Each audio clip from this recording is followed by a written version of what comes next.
Beginning in the mid-1960s, Mercedes started using side trim that looked like this, and it was held in place by little pins and little plastic clips that were pushed into the body panels. And it's very important that anytime you remove this type of trim, you need to replace those little red clips, even if they look okay. I want to show you an example on this car. The owner went out and bought brand new, this is beautiful, brand new side trim for this W123 chassis. And to me, it was looking a little loose on the car, so I went out and just grabbed a hold of it.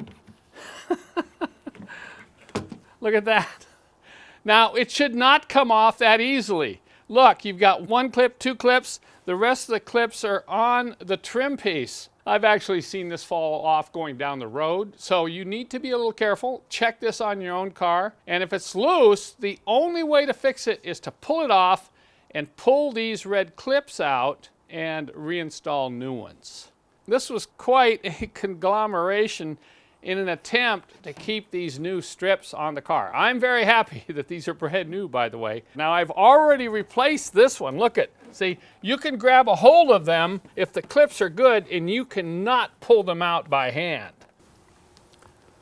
When getting these clips out of the body panels, I found it's best to just push them in. If you try to pull them out, you're going to scratch the paint.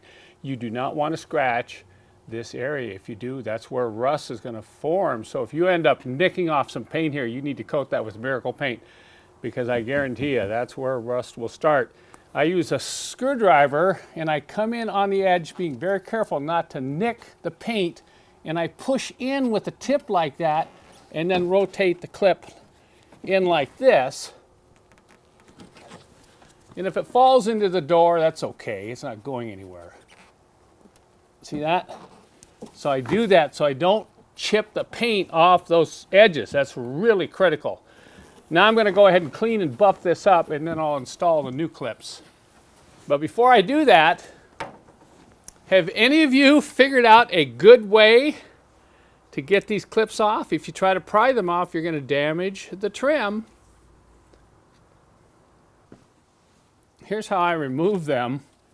I use a pair of wire cutters, and I'm going to come in very carefully on the edge.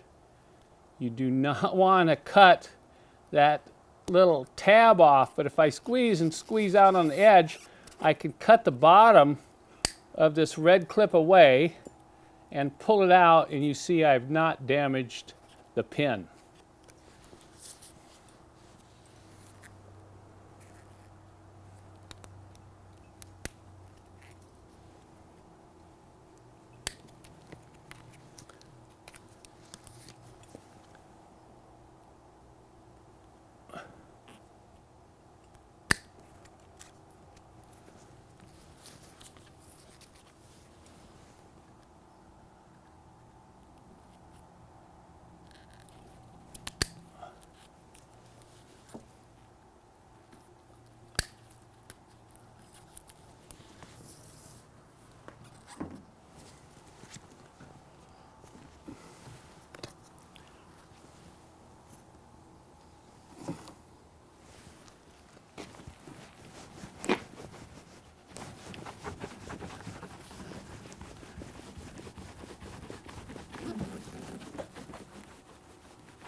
I'm using a high quality cleaner wax to buff this out. It'll clean it as well as protect the paint under the trim strip after you reinstall it.